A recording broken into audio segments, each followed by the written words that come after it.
Any moment now, we're gonna get the next bundle.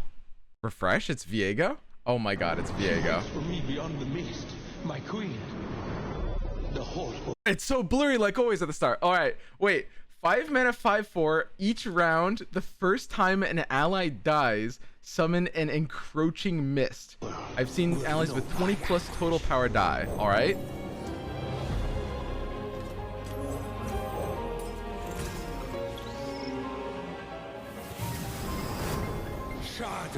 Encroaching mist.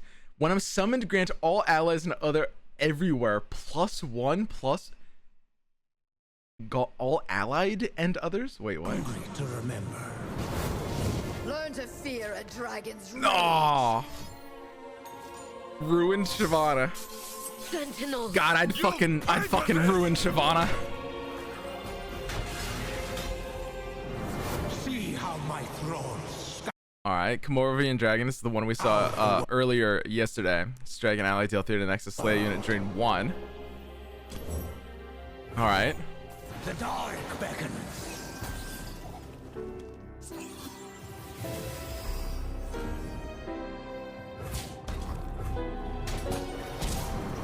One shadow. Despair. Main deckable. 4 mana slow spell. Pick a unit to strike your nexus, then kill it. Oh my god. It actually happened. Wait, this was a custom card. This was almost exactly one of the custom cards. It was almost exactly the same way. It's the atrocity opponent card. Do you guys remember this? I think it might have been like a 4 mana slow as well. It might have been exactly the same as the custom card. It was atrocity an opponent unit into your nexus. Yo, it was 5 mana in the custom card. That's so cool, dude. That's so cool. They literally net decked the custom card subreddit.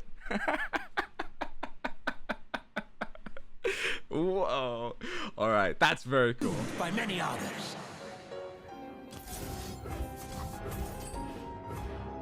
Wait. All right, in this case, he's having his own unit strike his nexus and die. You will serve. Wait, what? Kaedra in the Ruins. Yeah, that's the 6 mana 6/6 Fury.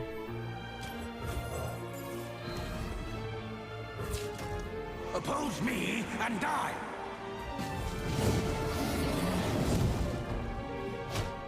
Burn away the shadows. All will be consumed by the black mist. Ah! Each round, the first time unit dies, someone encroaching goes. Round start. Steal the strongest enemy this round. If it's a champion, kill it instead.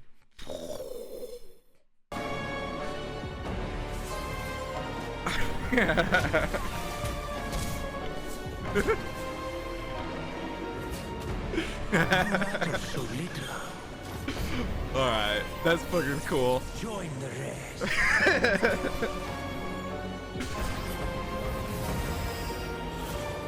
What is broken can be reforged. Oh, Riven's getting a skit too.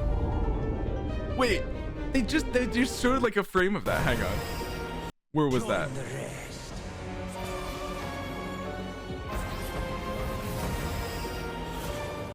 Oh, what is that Riven skin? That doesn't look like a ruined Riven. Oh man. All right, Sentinel Riven. Yo, that's cool. I don't know what Sentinel means, but I imagine it's cool. All right. What is broken can be reforged. Lost great guys.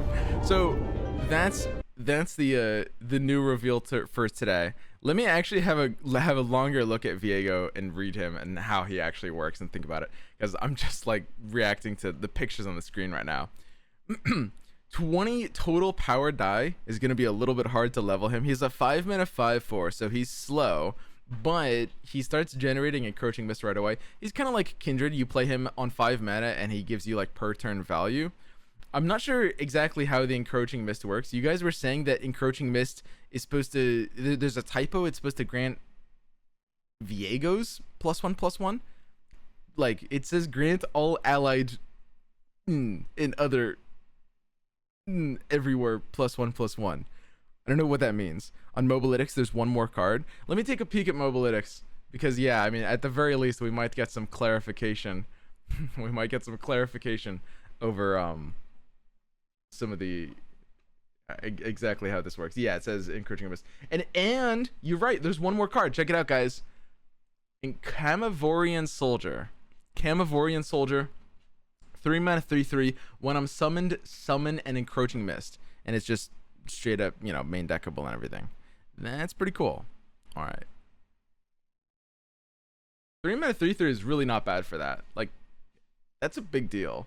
I mean, this thing can block, so it's basically kind of like, think about it like a house spider, maybe more like a Dune Keeper, where it summons an ephemeral token when it's summoned, so you can use it on defensive turns to just like play this as an Encroaching Mist as a free blocker. That's pretty nice. And this also just like grants Encroaching Mist and Viego's buffs, which is pretty cool. Yeah, it's just a different kind of Mist Wraith almost, because Viego just gets buffed alongside the Encroaching Mists.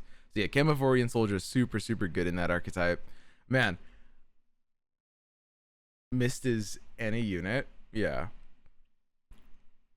So it only buffs allied Viegos. When you actually level the Viego from having 20 plus power die, on the first form, he has to see it.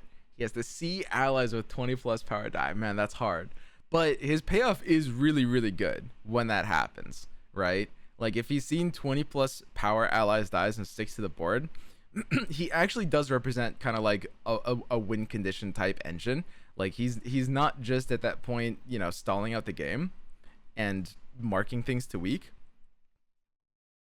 It's like round start, you're messing up your opponent's thing, and on top of that, it's the strongest. Like, okay, so a lot of people might compare Viego to Kindred because it's like 5 mana, is sort of slow, and it like per turn value, kind of hard to level, and I've seen level condition, and a level up that doesn't win the game immediately. But there's a lot of differences. Like, I think Viego's thing happening on round start is such a big deal compared to round end. Like, as soon as Viego's leveled up, your opponent's win condition can be pretty disrupted, because a lot of times the strongest enemy actually needs to be able to do something on an open attack, and the fact that you're possessing it and getting it on your side can potentially be pretty powerful as well, right? Overall, super cool. I'm a big fan of these cards so far. I really like the design of Despair. It's cool that you basically just have more access to this idea of like hard removal in Shadow Isles. It just like costs you Nexus health to be able to kill an opponent thing. And I mean, I guess theoretically, if you want to turbo level Viego, you can use Despair on your own unit. That's not impossible. But yeah, we're gonna have to see exactly like how the rest of this looks. It looks like Viego's kind of, I mean, apparently the way this is gonna work is he's got like these ruined dragons and ruined Shyvana, and that seems likely to be just kind of like where that ends for this mini expansion. We're probably gonna get more ruined cards, but for their own regions. It's just a Shyvana chapter here, but it's pretty interesting. I like the idea of Shadow Isles dragons. It looks really, really, really cool. A lot of people, I saw people on the subreddit talking about the curve opener of like turn 1 you Dragon Chow, turn 2 Viper Worm, turn 3 Dragon Guard, and turn 4 Camavoran Dragon, which is pretty funny. Basically you get like a 7/6 on turn 4 or something. And honestly, I mean, it's, yeah, obviously a 4-card combo, but those cards work together in other ways. Like Shadow Isles Demacia is actually gonna have a pretty decent dragons list, which is, yeah, I mean, just a really cool flavor. All right, that's the initial impressions of Viego. What do you guys think? Let's go ahead and check them out. All right, we've got got a video here. Akshan, a 2-mana 2/2 quick attack. When I'm summoned or strike, summon a Warlord's Palace or advance it 1 round. Wrong video. Just open the YouTube. All right, guys, fine. Guys, so where's the YouTube link? Twitter player sucks ass. Why didn't they post it in YouTube? Why didn't they just link it? Is it this? It doesn't take me to YouTube. What the fuck? Why would they do that?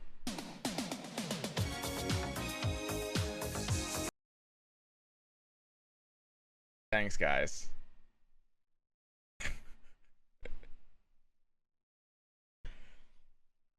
So do you actually, are we actually going to the YouTube version, or was this literally just like an elaborate ruse? Like, was the YouTube version not even better to begin with? And it was like, because the 4 of you guys all linked to me rickrolls at the same exact time. I imagine this was a coordinated plot. So for all I know, the Twitter video is perfectly fine, and this was why? Holy shit. All right, thanks guys. Oh look, the YouTube version. Let's check out this sweet new reveal. Oh, Akshan.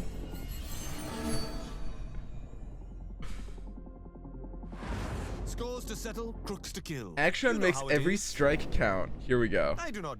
Akshan. When I'm summoned a strike, summon a Warlord's Palace or advance it 1 round if it's already in play. If you've completed the countdown on Warlord's Palace, then he levels up and summons a Warlord's Hoard. Okay. Slightly. Watch the Twitter vid. It's better. Beware.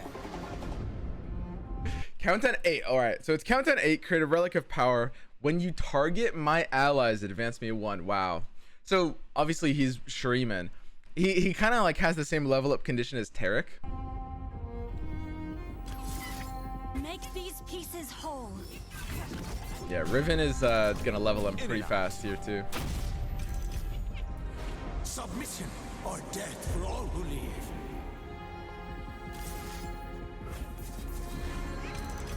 Everyone should have a grappling hook. Grappling hook.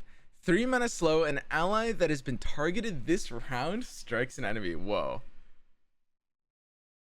Oh, whoa. Wait.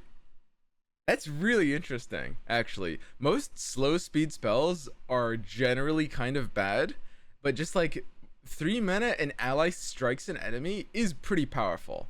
Fiora, yeah, I mean Fiora Shurima might be back on the table, guys. Listen, you guys knew where my head was going.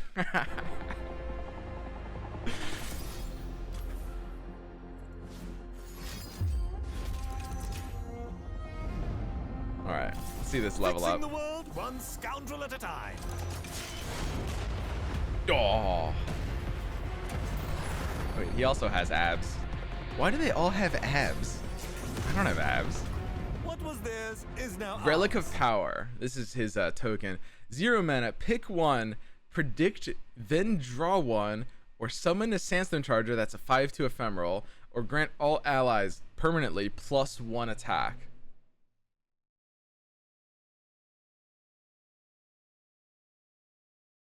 That's pretty interesting. So it's at focus speed.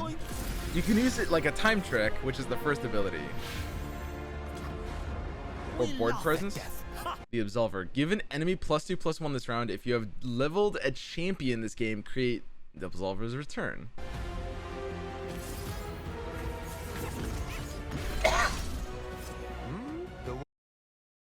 And this one is also burst. Give an ally overwhelm and +2/+1. Wow. So if you have leveled a champion, then the Absolver is a +4/+2 overwhelm at burst speed potentially. That's really interesting. Lee Shurima's back too. Lee Sin actually does make a bit more sense than Shurima now too. The world won't save itself, you know.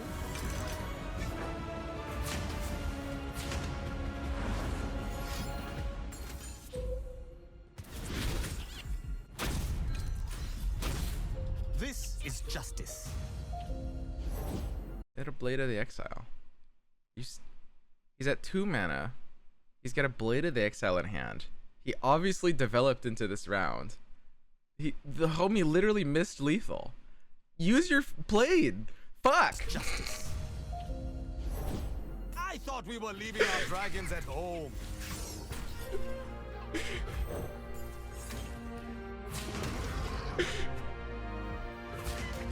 Hug it out.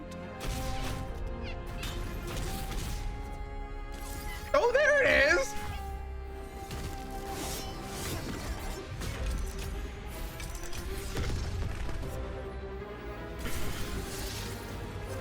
All right. Okay, so this is the wait. Yeah, this is the token that thing creates. God, there's so many new cards here. And it gives you a choice of these 3 things, right? I think it's always these 3 things. Grant all enemies vulnerable and create in-hand 0-cost copy of the strongest ally that died this game. 0-cost copy.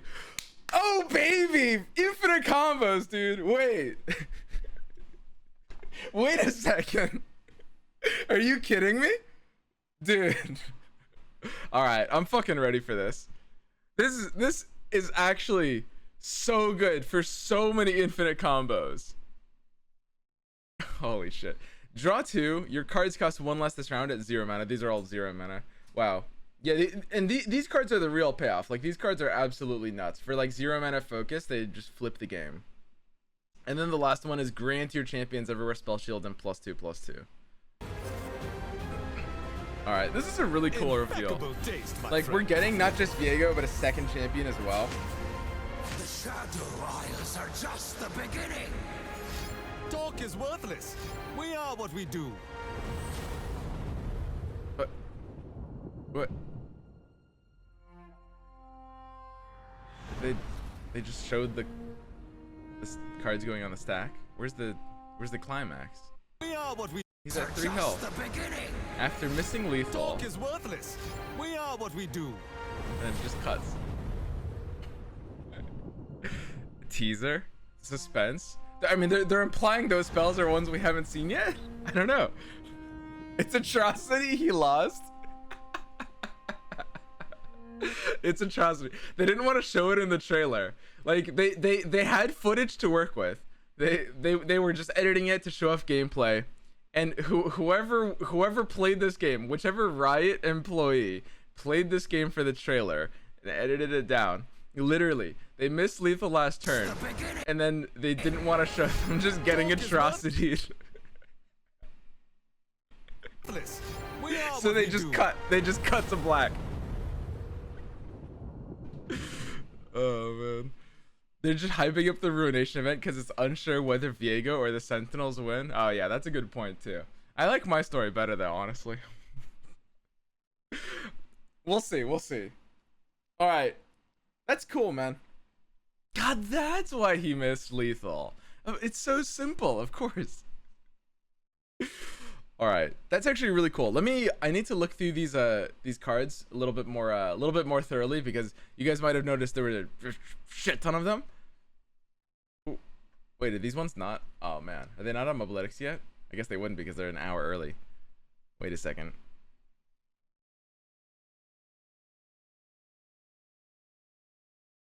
Is there nowhere where the cards are all just like listed out? Alright. Good old Cosmic. Cosmic's got an infographic for us. Alright. Here we go. We get to see everything listed as in one place. Ah, beautiful. Alright. Let me go ahead and... I would move my fat head, but there's actually kind of like nowhere I'm safe. Wait. There's too many cards on the screen. I'm blocking everything. Alright. I'm just gonna shrink a little bit. Here, I'm down here now. Okay. Overall, looks super cool. We've got... God, there's so much to break down here. There's literally like, and a lot of these are just tokens that are generated off Akshan in one way or another. But when Akshan, you get your Warlord's Palace. When it counts down, you create your Relic of Power, which is this thing, the thing that just gives you good value. It's a choice between Time Trick, Waking Sands, or grant all allies +1. Is Vision, I guess. It's like, yeah, Time Trick, Waking Sands, or Vision. And then when he levels up, he gets the Warlord's Hoard, which is the next landmark. That's also countdown 8. And then when that one counts down, you get a Sentinel's Hoard, which is the one that's kind of like the powerful payoff, right? That's the one that's supposed to be kind of like Akshan's. It's almost like a level 3, right? Like, he doesn't have Ascended, he doesn't level up with Sundisk, but after he levels up, he gets like the second landmark that wants to level up again and give this big payoff. And that's the one where you get shields, absolvers, or fount of power, right? If that makes sense. And yeah, I mean, every time you target allies, you're gonna be leveling this really, really fast. And then you've got this main deckable card, the Absolver, is just really, really nice. being able to use this for something like Overwhelm, it can be pretty good for something like Lee Sin potentially. I don't know if Lee might have a hard time escaping Targon in general. It's like really built in with how he works, but it becomes more escapable by the day, which is nice. Landmark removal kind of cucks Akshan hard. A little bit. I don't think it's that big of a deal. The thing about Akshan that's really important in terms of like his ability to do fine against landmark removal, you're not building your entire deck around Akshan, right? Part of the reason why 1-mana landmarks are fine is because this game basically only has like 1 landmark removal in the entire game. I don't know if you guys know this, but there's literally basically 1 card that actually removes landmarks in the entire game, and it's Scorched Earth. And a couple decks run this, and you will encounter decks that run this, but the most important thing is this is 3 mana, right? So as long as your deck isn't literally the only way it could possibly win is by leveling up your Akshan and getting your Warlord's Hoard, when you play an Akshan at 2 mana 2/2 and you're getting the free summon, it's free of charge, no card, no mana, and then they use like Scorched Earth on that or something like that, then you're basically fine. There's more. Aftershock and Divergent is good. Homie, Divergent's not a card, and Aftershock is basically not a card either. That's so there's in some metas there will be some decks that could rotate in that can run Aftershock, but guys, my point is that those cards are unplayable for the most part. Like nobody's gonna crumple this. And when you play a 2-mana 2/2 Akshan, and when it gets Scorched Earths, you're trading up -1 mana for a 2/2 quick attack, which is crazy, right? So you're still doing very well. Overall, he's not really susceptible to landmark removal. Although, I mean, obviously that's something that can happen sometimes. I don't think that the if you're playing like Ezreal Draven or any sort of like Scorched Earth deck in general, you're probably not even wanting to use Scorched Earth on the Warlord's Hoard, or sorry, on the Warlord's Palace, because it's just a very non-committal thing at first, right? Doesn't he just summon it again if it strikes? Yeah, and he can summon it again if it strikes, so they have to kill him too. Overall, like, he's very resilient towards landmark removal, which is good. His champ spell is Grappling Hook, which is super cool. Delete a copy targets pog. Yeah, 0 copies targets. Dude, I agree, dude. I agree. 0 copy targets. That's all I want. Man. Overall, super cool. I mean, it's going to be hard to say exactly, like, how best to build Akshan. There's going to be a lot of... I mean, you need to be self-targeting, obviously. In the video, they were doing it with Riven. It comes down to... I mean, what other ways do you have to do it, right? I mean, you could do it with gems. Gem self-target. Probably not quite as much as Riven. What are other ways of doing it? Taric, of course. Yeah, Taric doesn't give you the level up, but you're kind of leveling up both Taric and Akshan at the same time. And Shurima does have a lot of ways of giving those targets if you're using, like, for example, like paydays and stuff like that. Lucky finds, yeah. Akshan seems to have synergy with the lucky finds from the start. Sivir. Interesting. Yeah. I mean, Sivir could be pretty good with some of these cards, especially like Grappling Hook. Grappling Hook is sweet, actually. Like anything that's just generating a target. Like this 3-mana strike is just big, even if it is slow speed. Like at the very least, as Akshan's champ spell, you're gonna definitely be happy about using this sometimes. Draven Axes give you very fast targets too. That's true. That's true. You need to target 8 times.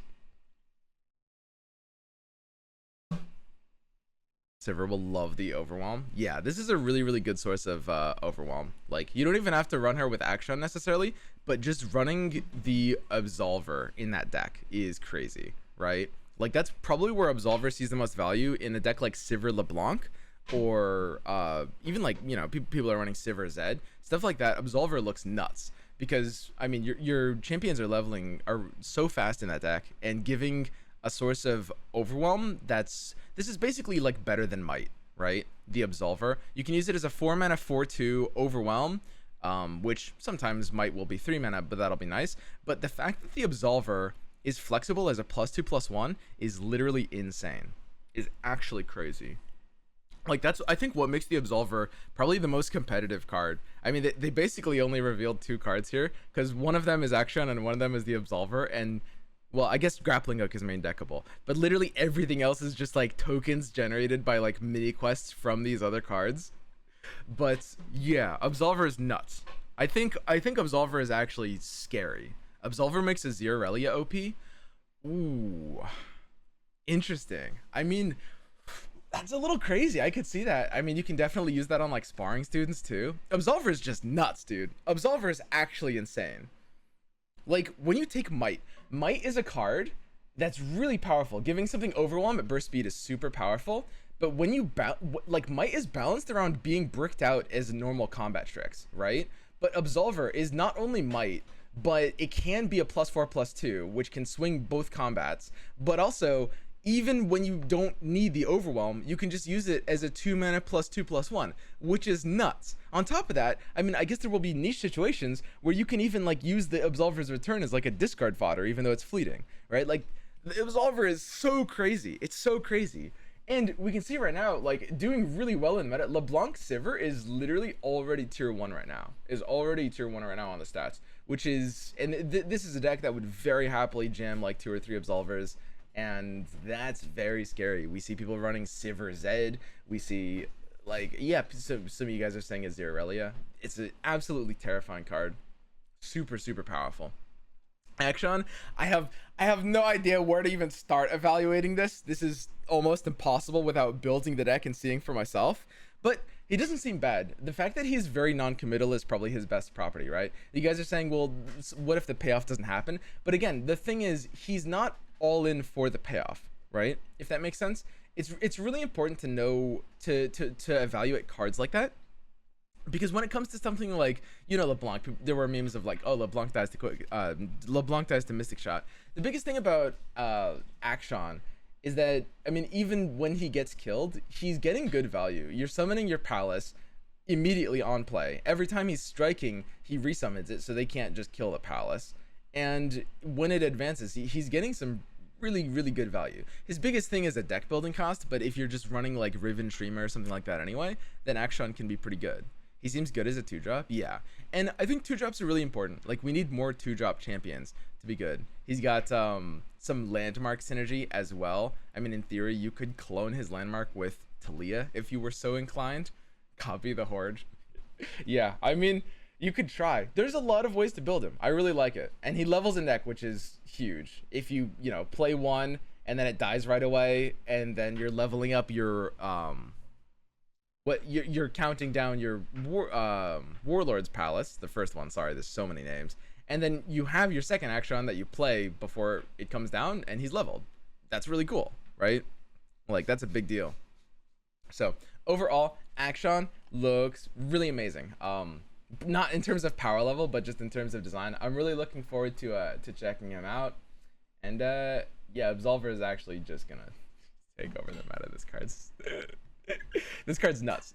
Absolver is straight up a reason to be in Shurima. Like, this is the kind of card that's like, oh wow, you know, what's the second region of this deck? Oh yeah, let's make it Shurima. Crazy.